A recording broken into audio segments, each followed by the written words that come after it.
This week on Vegas Nation Gameday, the Raiders, fresh off of their bye, are set to hit the field at home. Liam Cohen and the Jacksonville Jaguars are visiting town in Week 9. Now, the last time these two met, last December in Vegas, the Raiders picked up the W. Well, let's get you set for this game this week before we see if the Raiders can pick up a win against Jacksonville once again. Vegas Nation Gameday starts right now.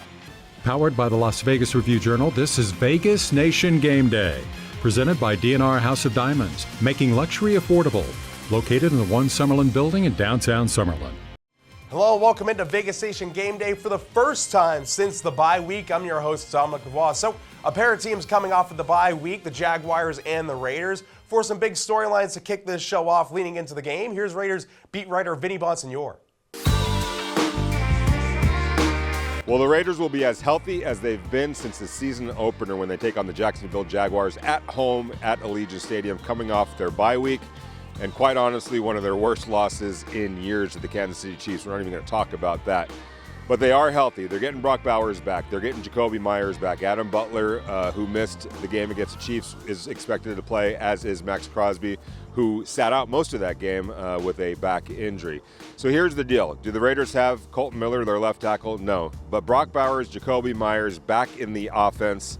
And Brock Bowers, the first time he's going to be fully healthy since that season opener against the New England Patriots. There's really no excuses for this offense not to do better. They scored no points against the Kansas City Chiefs. They're averaging 14 points a game for the season. They had three first downs against the Chiefs and ran just 30 plays. That just can't happen. So here's the deal. No excuses for the offense not to score 20 points. Get to 20 points. If they could do that, they're going to give themselves a chance against the Jacksonville Jaguars. If they can't, if it's the same old problems that have existed since the second week of the season, and that's struggling to get first downs, struggling to put together prolonged drives, too many turnovers, too many bad penalties, lack of success in the red zone, if that continues, there's going to be a lot of questions that need to be answered after Sunday's game. Is that what I expect? No. I expect the Raiders to do a lot better offensively with Brock Bowers and Jacoby Myers, Ashton Genty in the run game. But if they don't, that's a big, huge problem moving forward. All right, as I'm sure you remember, the Raiders, they're not having an amazing opening 7 games of the season, but the Jags are coming in kind of the opposite. They're over 500 for the year, but now we're going to keep the focus on the Raiders for right now. They're coming out of the bye week, and they have a shot to reset their season. Some players told us in the locker room what resetting means to them and some of their goals for the next 10 games. Fine-tuning things that we got to fine-tune, correcting the correctables, and honing on the fundamentals of the game. And from there, I feel like we'll be able to take off to go to the destination we need to go to. One game at a time, take care of this practice today, and then take care of the practice on Friday. From there, how the chips fall on Sunday, we know we put our best foot forward. The season starts over, you go on a bye week, get some time off to kind of refocus and self-scout yourself a little bit, and then just get away from football too. So that way when you come back, you're fresh, the energy's high, and you kind of know what's at stake and what's at hand. So for us, it's to come out here to start this week to get a win, and however we need to do that, we need to do it. So then the rest of the season will take care of itself. Keep doing well every game, and sometimes, like I said, that doesn't show up in the stat sheet, but at the end of the day, for me, just to keep doing well, keep doing my job, and not just do my job, but do it at the best of my ability and some more. And I think whatever statistical goals, that takes care of itself. I don't really get roped into that because at the end of the day, if you're playing your best football and doing the things you're supposed to do, the ball will come to you. Everybody just focusing on their details. Like everybody just need to do their own, they 1-11. Like everybody worry about their own self and not worry about somebody else doing their part. Just trusting this person to do theirs. And you come out here every day and we just go work. Like put your head down, stop all that complaining, stop all doing that stuff, and just work. And some big news coming out of Jacksonville Friday morning as Travis Hunter lands on injured reserve. Jags head coach Liam Cohen announcing the news after the Heisman Trophy winner and dual threat suffered a knee injury during practice on Thursday and was held to be a limited participant. Now, Hunter is coming off of a huge game against the Rams a couple of weeks ago where he posted 101 yards on a team-high 8 receptions and a touchdown, paired up with a pass defense on the other side of the line of scrimmage. Now, Hunter became the first player since 2014 to have at least 100 receiving yards, a touchdown, and a pass defended in a game, and just the 5th player to do so since 1999 when a pass defended became an official stat. Now, obviously, that's a big blow for the Jags, and the Raiders players around the locker room sounded off Thursday about Hunter's performance so far this year before he ended up on injured reserve. Just a great player, very athletic. Obviously plays both ways, but defense, ball skills. I mean, any guy that can play both ways, he knows what the receiver's doing, just like he knows what the DB's doing when he's on offense. So it's unique because you kind of got to play it a little different, just because like he has a natural feel because he knows what it's like. He plays receiver too, so very good player. The way that he moves, he's very elusive. Like how he moves, how he releases. Even when he get the ball, just he's hard to bring down. Even though he's I wouldn't say he's that big, but just like you can see on film, like you still gotta wrap up because he can bang. Like his balance and all that stuff is crazy and all that stuff. So you just really gotta hit him. It's very unheard of. I mean, so for him to do it, it honestly sets standards that shoot, there might be more people who do it, and that might be the new thing coming up. So, but very impressive and definitely something that I definitely looked at like it's pretty cool.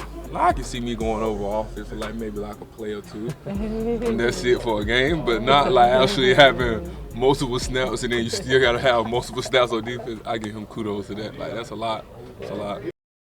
All right, now with those big storylines out of the way, we got to take a breather. But when we come back, Todd Dewey joins the show to share some betting lines for the Raiders and Jaguars. Adam Hill takes a closer look at Jacksonville, and Heidi Fang shares some stats that might not be covered in the main stories of this game. Stay tuned. DNR House of Diamonds is Las Vegas's elite private office jeweler. We specialize in natural and lab-grown loose diamonds, engagement rings, and custom design.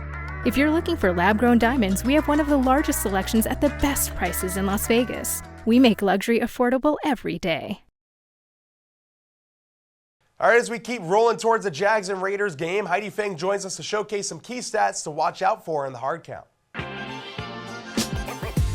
Thanks, Dom. Raiders star tight end Brock Bowers is making his return in Week 9, and with 2 catches, it would make it his 22nd straight game with multiple catches. That streak would pass Lions standout Sam Laporta, who has 21, as the longest streak to start a career in NFL history among tight ends. And with 4 receptions, he'd pass Anquan Bolden, Michael Thomas, and Jalen Waddle for the second most receptions through 22 career games in NFL history, trailing only Odell Beckham Jr.'s 154.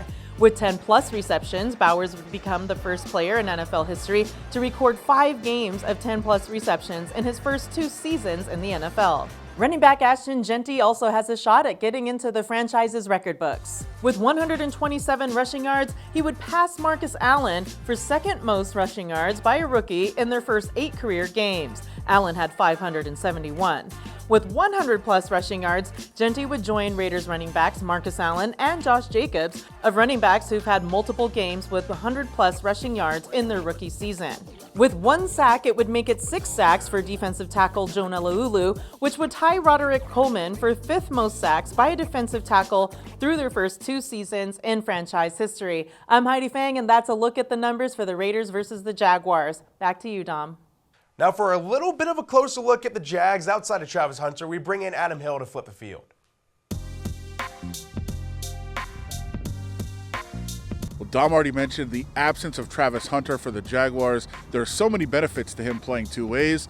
The drawback, however, is when he's out, you've got to replace him with 2 different players. That is the challenge for the Jaguars this week. They did have some experience with that during training camp. He rotated days, 1 day on offense, 1 day on defense. So half the days, each of those units would be without Travis Hunter. So they've got a little experience filling in for him. The key, I believe, for the Jaguars this week is to go back to Brian Thomas Jr., one of the most dynamic playmakers in the league. Just hasn't been on the same page with Trevor Lawrence this year. Still leads the team in receiving yards, but there's a lot of empty targets there that they just can't connect. Brian Thomas Jr. has to be a big playmaker for this Jaguars team, especially in the absence of Travis Hunter. Of course, Travis Etienne in the backfield as well, a really good guy with the pass and the run out of the backfield. He'll be relied on as well for this Jaguars team. On defense, up front, they are fierce and dynamic, really, really tough to run against a very, very good defensive line on the Jacksonville side, but they are susceptible to the pass. Should be some open receivers for Geno Smith. As long as he doesn't turn the ball over, they should be able to take advantage of that Jaguars pass defense. And finally, for the bettors out there, we'll get some info on the lines for this game as we join Todd Dewey and follow the money. The Jaguars opened as 2-point favorites over the Raiders last week, and the line quickly shot up to 3 before dipping to 2.5 when Jacksonville two-way player Travis Hunter was placed on the IR after suffering a knee injury in practice Thursday. The total also dipped to 44 after sitting as high as 46 earlier this week. Station Sports reported sharp action on the Raiders +3 and under 45 before Hunter got hurt. Silver and black will be bolstered by the return of tight end Brock Bowers, who is plus 165 to score a touchdown and plus 950 to be the first touchdown scorer. Ashton Genty is even money to score a touchdown and plus 625 to score the first TD. Geno Smith is minus 141 to throw under 1.5 touchdown passes and minus 154 favorite to throw an interception. All right, that'll do it here for Vegas Nation Game Day in week number 9. Thank you all for hanging out with us as we get set for the Jags game. As always, make sure to stay connected with us at Vegas Nation on social media, the same handle, Vegas Nation, and on the web at vegasnation.com. Plus, make sure to check out the First and 10 post-game podcast after all the action wraps up at Allegiant Stadium between Jacksonville and Las Vegas. But for now, this is goodbye. Enjoy the game, and I'll see you all next time. Powered by the Las Vegas Review-Journal, this is Vegas Nation Game Day. Presented by DNR House of Diamonds, making luxury affordable. Located in the One Summerlin building in downtown Summerlin.